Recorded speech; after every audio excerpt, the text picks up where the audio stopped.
지난 여름 뜨거웠던 열기도 많이 식어졌습니다. 어제 교회 오면서 보니까 볕이 벌써 가을 느낌이었습니다. 그리고 보니 벌써 가을이 시작되었습니다. 추석도 9월 말에 원래 있습니다. 저는 가을이 오면 유독 고향 생각이 참 많이 납니다. 아마 고향에서의 추억이 다른 계절보다 가을이 많았기 때문이라 생각합니다. 고향에서 산 날들보다 타향에서 산 날들이 훨씬 더 길지만 늘 고향 생각하는 거 보면 저는 영락없는 촌 사람인 것 같습니다. 유독 자신의 시에서 고향 냄새를 많이 풍긴 한 시인이 있습니다. 충남 부여 출신의 이재무 시인입니다. 그의 시 중에 서울로 오는 길이란 시가 있습니다. 그 시 후반부의 내용을 좀 읽어드리겠습니다. 마음의 심지에 타오르는 희망의 등장불, 바람 앞에 언제나 서럽고 위태로웠다. 마을 사람들 마음에 손이 꽁꽁 동력맨 간절한 기구의 보따리, 허리에 차고 평생을 가도 가닿지 못할, 그러나 기어이 가야만 하는 멀고 험한 길 가며 바닥을 잊은 가슴샘에서 솟는 눈물은 또 얼마나 더 퍼올려야 하는 것인가. 멀미가 일어 달게 먹은 전심의 국수 가락 토해내면서 서울 오는 길 고향은 끝내 깍지 낀 내 몸 풀지 않았다. 마지막 식구가 참 눈에 밟히죠. 서울 오는 길 고향은 끝내 깍지 낀 내 몸 풀지 않았다. 이 시처럼 저 역사의 가을이 되면 깍지 낀 고향의 손이 더욱더 참 제 삶에 많이 느껴집니다.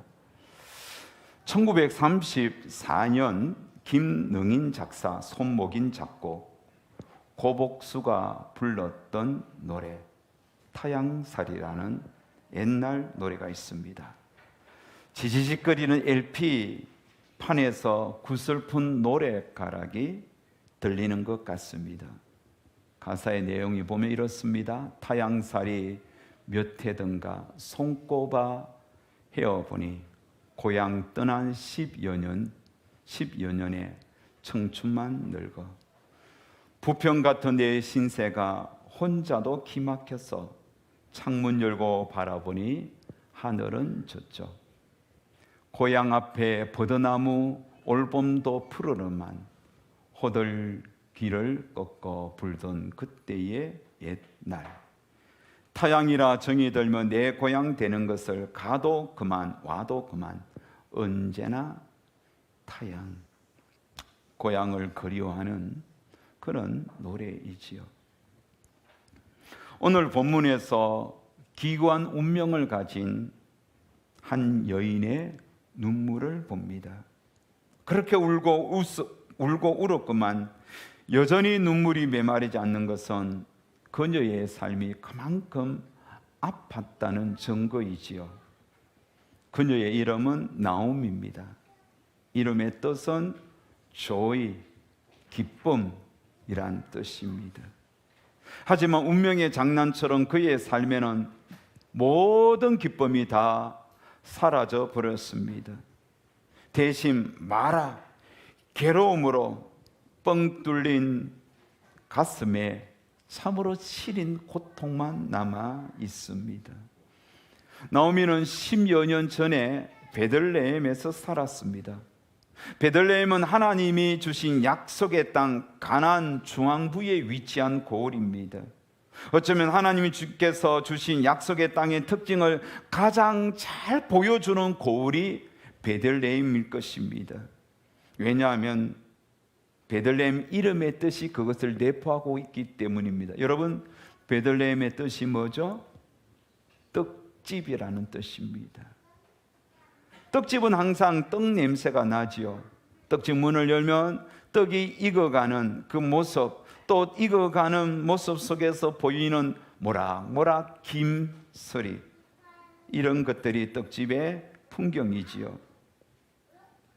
떡집인 베들레헴 들녘은 하나님께서 적당하게 이른 비와 늦은 비를 내려주셔서 언제나 떡을 만들 수 있는 곡식들이 항상 알알이 연걸어 갔습니다.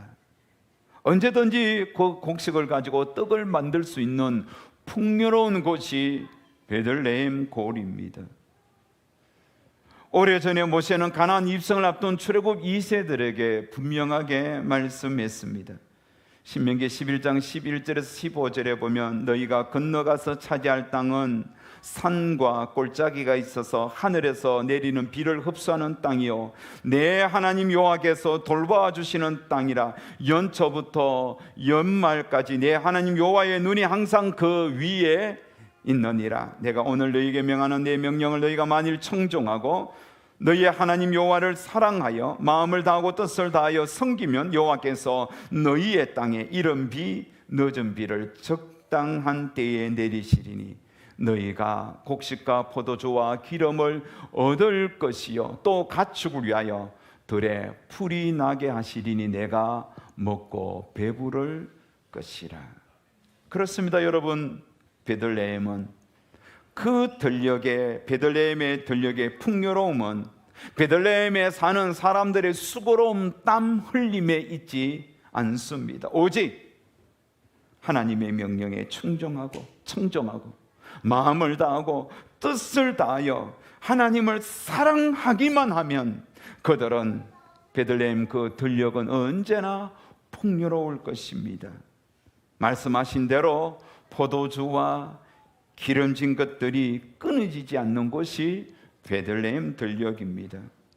하지만 여러분, 오늘 본문 1장 1절에 보면 그런 베들레헴 들녘에 흉년이 왔다고 소개합니다. 떡집인 베들레헴에 떡이 다 떨어졌습니다. 왜요? 모세의 권면석에 그 원인을 발견합니다. 좀 전에 읽었던 신명기 11장 11절에서 15절 이어서 등장하는 16절 17절 말씀 우리 다 같이 한번 읽겠습니다. 너희는 스스로 상가라. 두루컨대 마음에 미혹하여 돌이켜 다른 신들을 섬기며 그것에게 절함으로 여호와께서 너희에게 진노하사 하늘을 닫아 비를 내리지 아니하여 땅이 소산을 내지 않게 하심으로 너희가 여호와께서 주신 아름다운 땅에서 속히 멸망할까 하노라. 왜 베들레헴 들녘에 흉년이 왔습니까? 하나님께서 하늘 문을 닫아서 비를 내리지 않았기 때문입니다. 비를 내리지 않으니까 들녘에 곡식들이 연걸 수 없습니다. 약속의 땅 가나안은 물을 애굽 땅처럼 가두어 두는 저장하는 곳이 아닙니다. 비가 오는 대로 이 가나안 땅, 약속의 땅은 비를 흡수해버리는 땅입니다. 그래서 그들이 물을 가두어서 필요할 때 물을 끌어들여서 농사 지을 수 없습니다.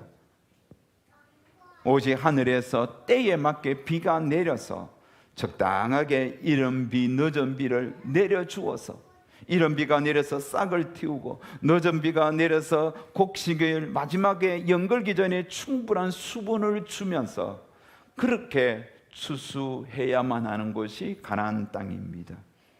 그런데 하나님께서 하늘 문을 닫았습니다. 왜냐하면 그 시대 사람들이 하나님을 버리고 우상을 섬겼기 때문입니다. 하나님께서 우상을 섬기는 그 백성들에게 더 이상 복을 주시지 않고 하늘 문을 딱 닫아버리고 비를 내리지 않았습니다. 하늘 문이 닫히고 비가 그치니 흉년이 왔던 겁니다. 1장 1절에 그 시대가 어느 시대라고 말씀합니까? 사사들이 치리하던 시대라고 합니다. 사사시대의 특징은 사람들이 다 자기의 생각대로, 자기의 소견에 옳은 대로 행동하는 시대였습니다. 하나님의 뜻을 구하고 하나님이 기뻐하시는 그런 삶을 사는 것이 아니라 내 생각대로, 내 생각이 맞다고 판단하면 무조건 그대로 행동하는 시대가 사사시대였던 겁니다. 룻기서에서는 사사시대의 대표적인 사람들의 모습을 가진 한 가정이 소개됩니다. 엘리멜렉 가정입니다. 엘리멜렉은 아내 나오미와 두 아들 말론과 기론을 데리고 그 베들레헴의 흉년이 오자 먹고 살기 위하여 자신의 소견에 옳은 대로 판단하여 그 약속의 땅 가나안 베들레헴을 떠나 모압으로 이주합니다. 엘리멜렉은 여러분 이름의 뜻이 뭡니까? 엘리, 나의 하나님은 멜렉, 왕이시다. 얼마나 멋진 이름입니까?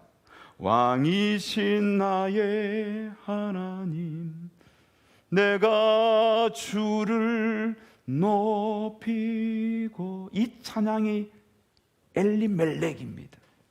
나의 하나님은 왕이시니 내가 하나님을 높이겠다. 이게 엘리멜렉의 이름의 뜻입니다. 그런데 이 엘리멜렉이 약속의 땅이 기근이 오자 가족을 데리고 먹고 살기 위하여 모압으로 내려갔습니다. 하지만 고향 사람들은 그 땅이 메말라 온다 할지라도 참고 견디면서 그 땅에 남았습니다. 하지만 엘리멜렉은 과감하게 자기의 소견에 옳은 대로 그 베들레헴을 떠나 더 우상 숭배가 심하고 더 음란했던 모압 땅으로 이민을 갔던 겁니다. 엘리멜렉, 나의 하나님은 왕이시다, 이런 멋진 이름을 가진 엘리멜렉은 이름에 걸맞지 않는 행동을 보여줍니다. 하나님이 왕이면 하나님께 모든 것을 의뢰하고 하나님의 뜻에 따라 행동해야 할 엘리멜렉, 하지만 자신이 왕이 되어 자기 소견에 옳은 대로 모든 것을 결정하고 행동합니다. 여러분, 그렇게 떠나간 모압에서 잘 살았면 얼마나 좋겠습니까? 하지만 엘리멜렉은 얼마 있지 않아 모압 땅에서 죽었습니다. 왜 죽었는지 성경은 밝히지 않습니다. 하지만 가장 든든한 버팀목이었던 남편 엘리멜렉의 죽음은 나오미에게 인생이 무너지는 경험을 갖게 합니다. 하지만 나오미는 남편이 죽었다고 주저앉아 있을 수 없습니다. 자신만 바라보는 두 아들이 있었기 때문에 악착같이 이를 악물고 그 슬픔을 묻어둔 채 악착같이 살아갑니다.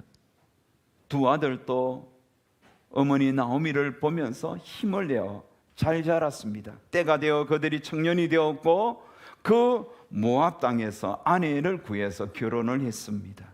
그 아내들 이름이 룻과 오르바입니다.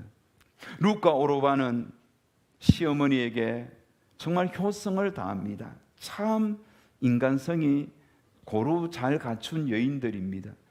그러면서 그들은 아들의 가정들은 행복합니다. 행복한 아들들의 가정을 보면서 나오미도 남편 이런 슬픔을 조금씩 잊어갑니다. 모압에 거한 지 10여 년쯤 되었습니다. 그런데 멀쩡하게 살아있던 건강했던 두 아들이 갑자기 죽었습니다. 청천벽력 같은 일입니다. 사고를 당했던지 아니면 불치병에 걸려 죽었는지 알 수 없습니다. 하지만 두 아들의 죽음은 근근히 버티던 나오미의 삶을 이번에는 송두리째 뽑아버렸습니다. 졸지에 나오미의 집에는 남편을 잃은 과부 세 여인만 남게 되었습니다. 세 여인은 남편을 잃은 아픔을 안고 하루하루 말없이 망연자실한 채로 살아갑니다. 여러분, 밥을 먹어도 밥맛을 느낄 수 없어요. 잠을 자도 깊은 잠을 잘 수 없어요. 먹는다고 먹는 게 아니고 자도 자는 게 아니었어요. 세 과부 중에 가장 아픈 자는 아마 나오미일 것입니다. 왜요? 나오미는 남편도 잃고 두 아들도 가슴에 묻었기 때문입니다. 두 아들의 이름은 가라앉혔던 남편 이름 슬픔까지도 끄집어 올려 아들 이름 슬픔과 합쳐져서 더 시너지 효과를 드러내면서 더 나오미를 슬프게 했습니다. 바로 그때에 나오미의 귀에 고향에서 들리는 소문이 있었습니다. 그 소문은 여호와께서 자기 백성을 돌보셨다. 여호와께서 자기 백성을 돌보셨다. 드디어 하나님께서 하늘문을 여시고 그 베들레헴 땅에 이른비와 늦은비를 내려주셔서 베들레헴 들녘에 싹이 나고 또 자라서 곡식이 열리게 했던 겁니다. 10년 동안 베들레헴 들녘은 메말라 있었는데 10년이 흐른 뒤에 하나님께서 다시 베들레헴 들녘을 푸르르게 했던 겁니다. 베들레헴 사람들도 고향 떠난 나오미만큼 고통스럽고 배고픈 날들을 보내었습니다. 하지만 나오미 가정과 다른 것은 베들레헴 사람들은 그 땅에 남아서 견디면서 하나님 앞에 회개하면서 은혜를 구했다는 사실입니다. 그들은 날마다 하나님 앞에 엎드리며 긍휼을 구했습니다. 그러기에 하나님께서 그 땅의 백성을 돌보시며 그들에게 주린 배를 먹여주실 때에 그 땅을 떠난 나오미보다 먼저 먹게 되는 은혜를 누렸습니다. 나오미는 고향 땅에 임한 하나님의 돌보심을 들었을 때에 마음이 움직입니다. 마치 집을 떠난 둘째 아들, 누가복음 15장에 나오는 둘째 아들이 줄이고 배고프고 외로울 때 아버지의 집에 그 풍요로움을 생각하고 일어나 아버지의 집을 향하여 달려가듯이 나오미도 일어났습니다. 슬픔을 안긴 그 모압 땅을 박차고 일어나서 고향을 향하여 떠나가려고 보니까 젊은 두 자부가 눈에 밟힙니다. 그래서 자부들에게 말합니다. 1장 8절 9절에 보면 나오미가 두 며느리에게 이르되 너희는 각기 너희 어머니의 집으로 돌아가라.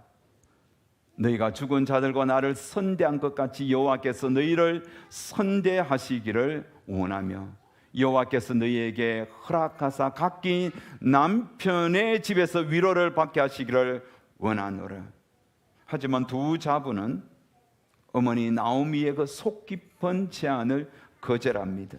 1장 10절에 보면 나오미가 나오미에게 이르되 아니니이다. 우리는 어머니와 함께 어머니의 백성에게로 돌아가겠나이다 하는지라. 룻과 오르바는 홀로 남은 늙고 아픈 시어머니 나오미를 떠날 수 없었습니다. 참으로 여러분 감동적이고 감사한 일이지요. 하지만 나오미 입장에서는 젊은 두 며느리가 너무 불쌍합니다.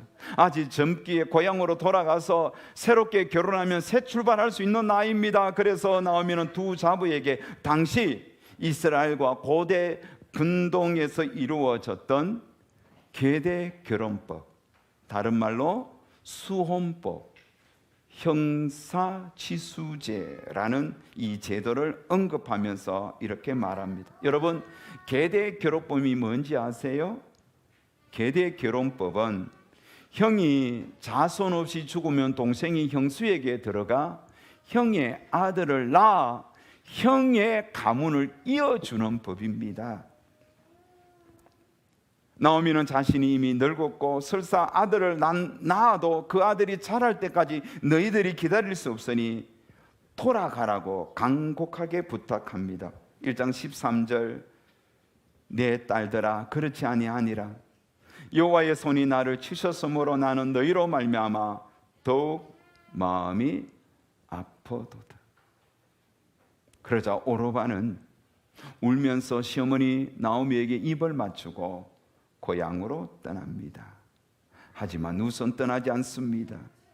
룻은 고향으로 돌아가고 싶지 않았습니다. 룻은 시어머니 나오미를 통해서 하나님을 보았고 만났습니다. 그래서 룻은 나오미를 쫓아갔습니다. 그러면서 그 어머니에게 참으로 유명한 말을 남깁니다. 룻이 시어머니를 향해 고백한 것은 그 어떤 고백보다 은혜롭습니다. 우리 다 같이 룻이 고백한 고백의 내용을 다 같이 한번 읽겠습니다. 시작. 어머니께서 가시는 곳에 나도 가고 어머니께서 머무시는 곳에서 나도 머물겠나이다. 어머니의 백성이 나의 백성이 되고 어머니의 하나님이 나의 하나님이 되시리니 어머니께서 죽으시는 곳에서 나도 죽어 거기에 묻힐 것이라. 만일 내가 죽는 일 외에 어머니를 떠나면 여호와께서 내게 벌을 내리시고 더 내리시기를 원하나이다 하는지라. 아멘. 룻은 이렇게 멋진 고백을 어머니에게 합니다. 어머니는 룻의 고백을 진심으로 받고 더 이상 돌아가라 권하지 않습니다. 그래서 나오미와 룻은 고향을 향하여 걸어갑니다. 비록 헝클어진 머릿결에 슬픔으로 인한 초췌한 모습이었지만 그들의 마음에는 벌써 하나님이 주시는 은혜의 강물이 강물같이 흐르고 있습니다. 분명 여러분 외적으로 보면 슬픈 귀향길이었지만 고향 땅과 고향 사람을 먼저 돌보신 하나님의 손가락이 깍지 낀 채 나오미의 허리를 꽉 감싸고 있습니다. 고향에 도착했을 때 베들레헴 사람들은 모두 나오미를 반갑게 맞이해 주며 기뻐합니다. 자, 사랑하는 여러분, 오늘 우리는 룻기서 1장의 내용을 살피고 있습니다. 룻기서 1장에서 룻기서 전체에서 우리가 주목해야 할 아주 중요한 히브리 단어 한자 하나가 있습니다. 그 단어는 바로 헤세드입니다. 헤세드는 1장 8절에 선대, 2장 10절 또 20절에 은혜, 3장 10절에 인의 나름 말로 번역되었습니다. 그래서 룻기서는 헤세드가 강물같이 흐르는 성경입니다. 헤세드라는 이 단어가 여러분 선대, 은혜, 인애 또 다른 데에 가면 긍휼, 자비 이렇게 다양하게 해석되었습니다. 그런데 사실 헤세드라는 그 단어의 의미를 그대로 설명할 수 있는 한국 단어가 없습니다. 마치 우리나라의 단어 정이라는 것이 외국어로 번역하기 어렵습니다. 영어로 번역할 단어가 마땅치 않습니다. 우리는 정 그러면 다 느끼는 것이죠. 그런 것처럼 헤세드라는 것은 어떤 하나의 특정 단어에 매이지 않습니다.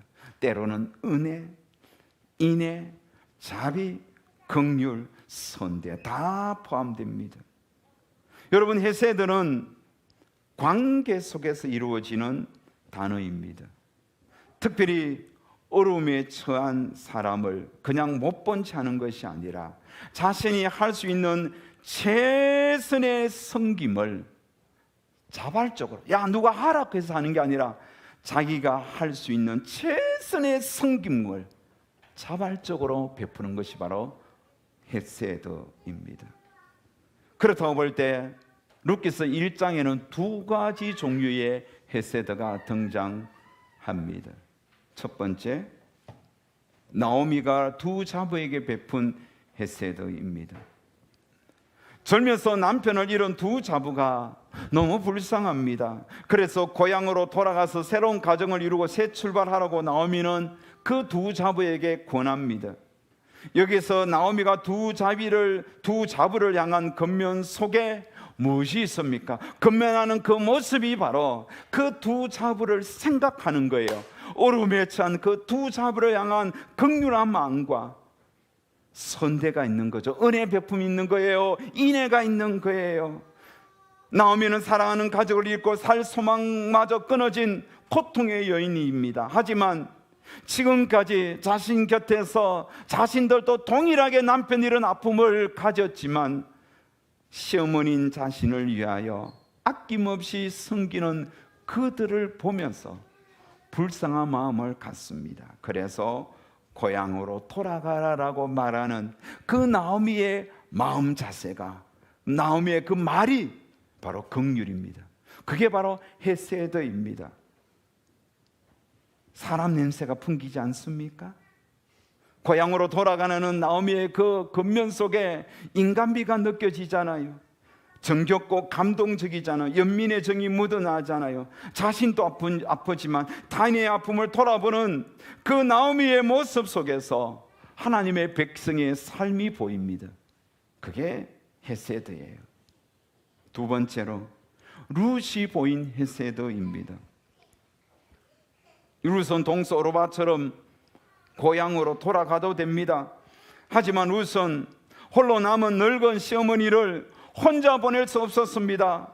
더욱이 룻은 나오미를 통해서 하나님을 만났습니다. 어릴 때부터 보았던 엄난하고 우상숭배 가득한 고향의 모습, 또한 고향 사람들의 모습과는 사뭇 다른 모습을 시어머니 가정을 통하여 룻은 보았고 느꼈습니다. 그래서 자신도 나오미처럼 하나님을 믿게 되었고요, 하나님을 섬기게 되었습니다. 그래서 하나님 주신 헤세드를 어머니에게 실천하고 있습니다. 자신이 보고 배운 것을 어머니에게 그대로 돌려드리고 있습니다. 룻이 나오미에게 보인 선대와 은혜는 큰 감동을 주지요.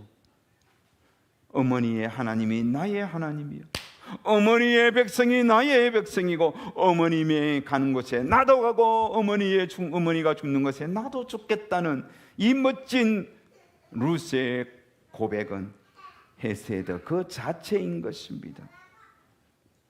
헤세드로 하나 되어 베들레헴으로 가는 나오미와 룻의 뒷모습은 결코 쓸쓸하지 않습니다. 도리어 그들의 어깨에 두 손을 뻗어 어깨 동무하고 함께 가는 하나님 아버지의 헤세드, 하나님 아버지의 긍휼이 보입니다. 하나님이 선대하신 헤세드의 땅 베들레헴 떡집으로 향하는 두 여인의 모습은 오늘 설교 제목처럼 충성스러운 사랑의 걸음입니다. 충성스러운 사랑의 걸음 역시 헤세드입니다. 여러분, 룻기서에는 고향으로 돌아간 오르바를 향하여 룻도 나오미도 비난하지 않습니다. 성경 자체도 비난하지 않습니다. 그게 헤세드예요. 자기가 선택하여 떠나는 그들 향하여 자기의 마음과 맞지 않는다고 비난하는 것, 이거는 헤세드가 아니에요. 헤세드 인의 선대함은 남들을 비난하지 않는 거예요. 성경도 오르바를 향하여 비난하지 않습니다. 이게 바로 헤세드의 정신입니다. 이제 다음 주에 2장을 살펴볼 텐데 2장부터 고향으로 돌아간 그들에게 하나님의 헤세드, 하나님의 긍휼하심과 선대하심이 어떤 것인지 구체적으로 보여줄 것입니다. 사랑하는 성도님 여러분, 성도의 가장 성도다움이 무엇입니까? 헤세드입니다. 어려움에 빠진 이웃을 너그러운 마음으로 돌아보는 것입니다. 최근에 매우 감동적인 사연 하나가 뉴스를 통하여 온 국민들에게 소개되었습니다. 지난 8월 29일 경기도 안산시 단흥구 한 길에서 발생한 일입니다. 그날 오후 갑자기 폭우가 쏟아졌습니다. 85세 된 80대 중반의 한 할아버지, 등이 굽은 할아버지가 우옷을 입고 빈 수레를 끌고 거리를 고스란히 비를 맞으면서 걷고 있었습니다. 그때 한 젊은 여인이 조용히 그 할아버지 곁으로 와서 자신이 선 우산을 씌워 줍니다. 장바구니를 드는 자신의 어깨 한쪽이 흠뻑 젖었습니다. 그럼에도 여인은 1km 남짓 그 어른과 함께 동행했습니다. 한 유튜브가 이 영상을 보고 안산시 단원구에 찾아가서 이 사진을 보여주면서 혹시 이 할아버지 아냐고, 이 여인을 아냐고 수소문했습니다. 그러면서 할아버지를 찾았습니다. 할아버지를 인터뷰하는데 뜻밖의 이야기가 나왔습니다. 여인은 자신과 함께 가다가 잠깐 기다리라고 하고선 이마트에 들어가서 돈을 뽑아서 자신에게 주었는데 봉투에 넣어 3만 원을 주었다는 겁니다. 그러면서 할아버지 따뜻한 밥 한 그릇 사 드시라고. 유튜브는 그 여인이 누군지 추적해서 알아내었습니다. 그리고 인터뷰를 요청했지만 여인은 한상코 거부했습니다. 가족들에 의하면 그 여인은 가정을 이룬 그런 엄마였고 또 교육계에서 일하는 분이었습니다. 그러면서 그분이 신분을 밝히기를 거부하면서 단지 이 이야기를 전해달라고 했습니다. 그 이야기가 뭔지 아세요? 기독교 신앙이 있어서 해야 될 걸 당연히 했다는 겁니다. 이게 바로 헤세드, 선대함, 인의 베푼입니다. 기독교 신앙이 있어서 해야 될 걸 당연히 했다고 전해달라. 사랑하는 여러분, 이게 헤세드, 이게 성도다움이에요. 어렵고 공경에 처한 이들 향한 선대함, 인의 베품, 이게 충성스러운 사랑을 가진 성도의 길입니다. 저는 언제부턴가 제 책상 위에 저 뒤에 있는 교회 모양으로 된 저금통을 제 책상 위에 올려놓고 조금씩 커피값 아끼면서 그곳에 조금씩 돈을 넣었습니다. 그러다 하나님께서 제 눈앞에 공경에 빠진 어려운 이웃들이 보이게 하면 저는 그 저금 통장을, 그 통을 열어서 아예 찢어 놓았습니다. 맨날 뭐 엮고 빼고 해야 되니까 그것을 다 빼내어서 좀 이렇게 계산해보고 부족하면 더 채워서 어려운 이웃들에게 드렸습니다. 그게 선대라고, 그게 헤세드라고 느꼈기 때문이에요. 그런데 참 놀랐습니다. 헤세드는 받는 자도 기쁘지만 드리는 자가 훨씬 더 기쁩니다. 여러분 주변을 살펴보십시오. 선대해야 할 이웃들, 참으로 공경에 빠진 가난한 이웃들이, 가족들이, 주변에 혹은 우리 교우들이 있을 것입니다. 그들에게 여러분이 가진 것들 나누십시오. 그게 성도가 가는 길이에요. 그게 진짜 하나님의 백성의 삶이에요. 그렇게 삶을 살기를 다짐하면서 아주 오래전에 불렀던 찬양 한 곡 우리 신나게 부르면서 그렇게 살기를 다짐하는 시간 되시기를 바랍니다.